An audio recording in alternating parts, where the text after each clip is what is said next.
Today, I want to share with you a story, the story of my nights.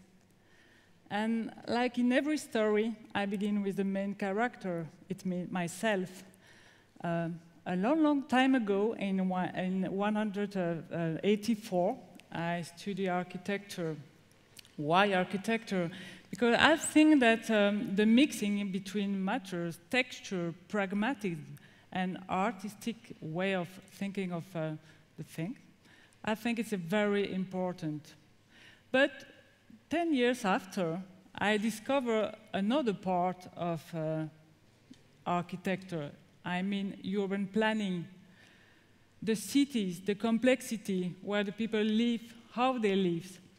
And I start to study urban planning. Then I discover the other part of urban planning, the night. Every time that you meet someone, you are a lighting designer, they ask you, you like to be at night? Well, in fact, I hate nights. I'm more in the morning. I wake up at 6 in the morning. I work very well. But with my life, I discovered the night. And I discover the atmosphere, the candles, the clair-obscur, the different ambience of the night. And I become to love it. Then I discover another way of thinking of the night, the social night. Well, you know, the story of the people is from determining meetings or determining moments. In my case, maybe I was very interested about social night because I have two parent sociologists.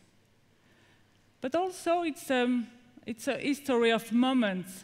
In 1996, I went to a conference in Paris, a conference that was talking about light in social neighborhood and how the light can be changing the way of living of that people.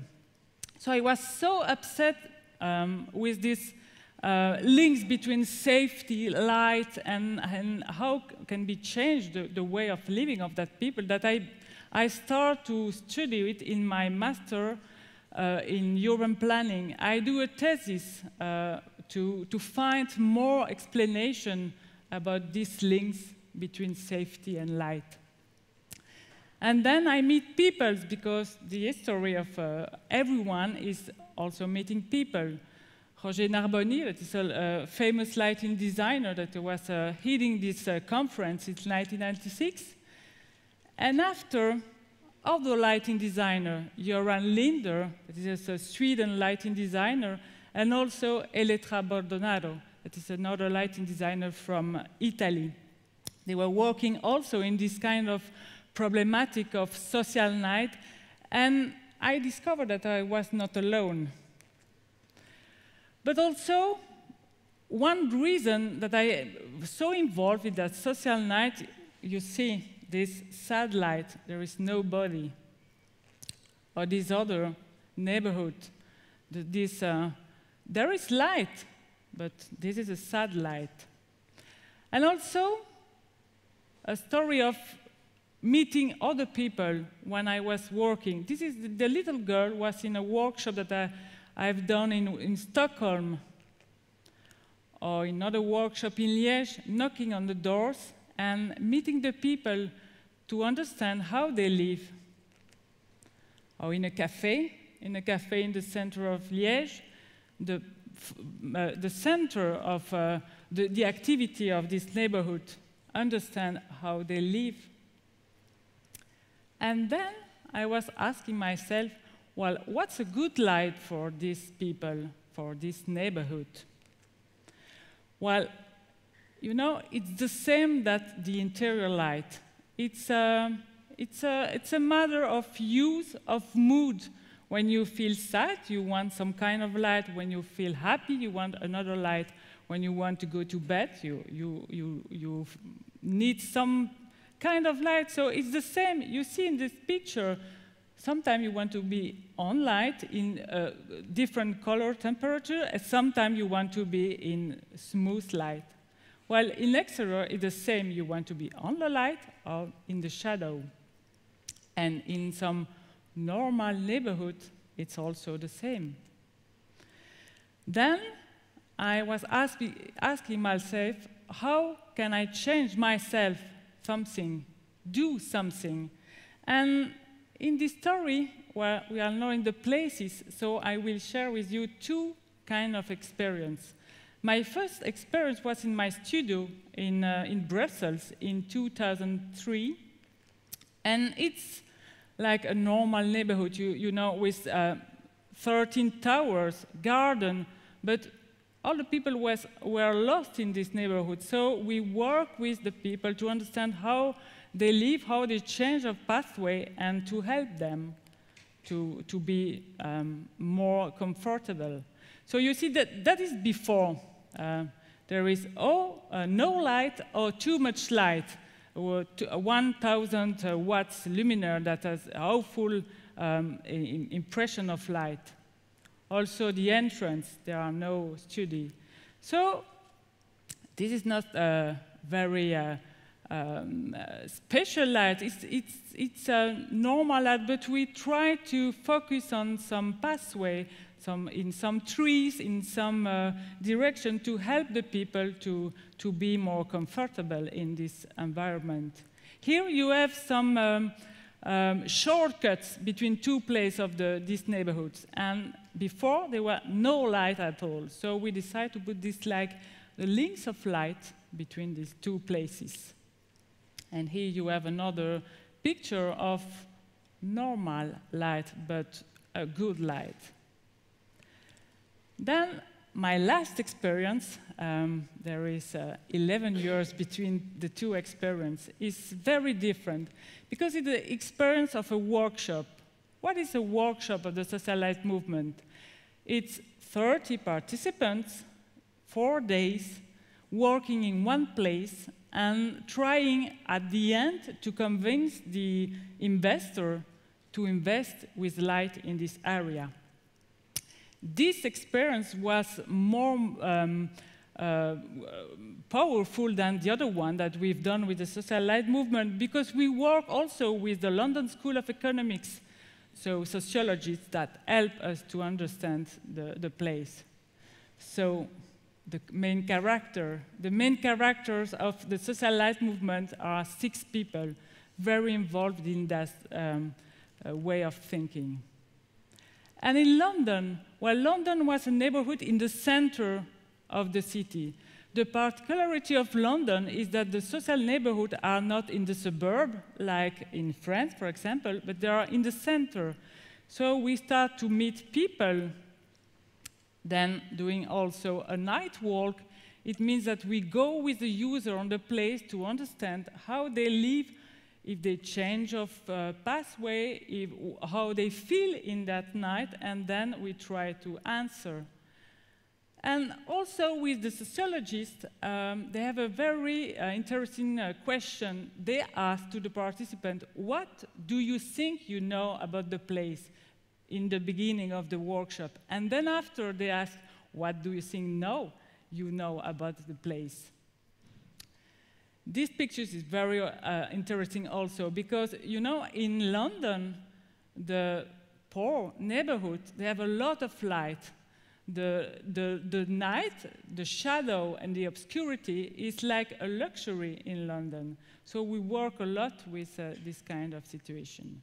Doing social research all the week, and of course, articulating light, because it's the material, the texture. And it's also very important to connect with the people of the neighborhood. You see in the picture the little kitty, it was the little girl of the neighborhood.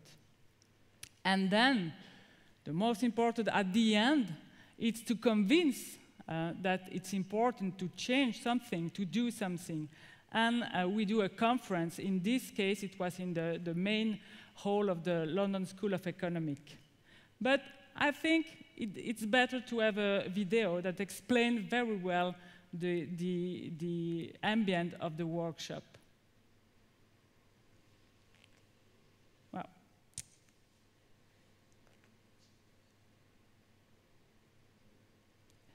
it starts.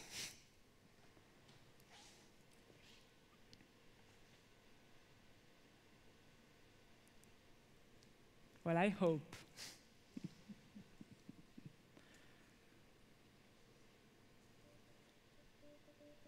Okay.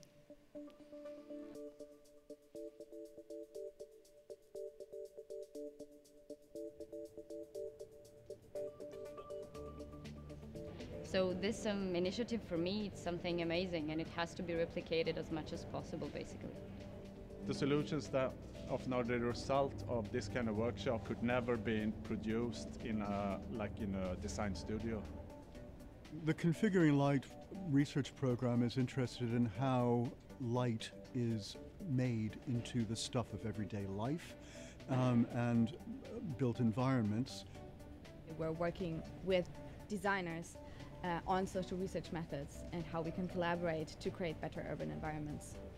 And what we're trying to make them do is to think through their design practice in relation to those meanings, those values, those practices that the people they design for bring to their social space.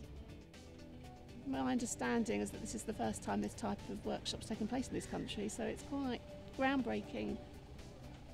It was really exciting to be approached by LSE to do this. It's made us think differently about light in terms of how it might make a space, so how it might help to create a sense of place.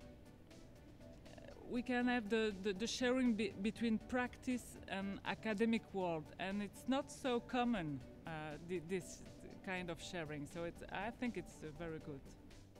I think having the legitimacy of being associated with a highly regarded educational institution, I think will have long-term benefits.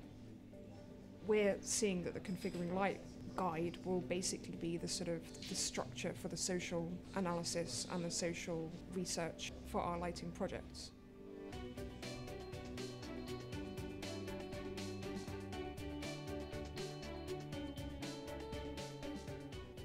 At first I was kind of skeptical. Before I thought it was just common knowledge, but now I know it has to be a research behind that. And with this kind of approach, I think we can make something meaningful and less superficial.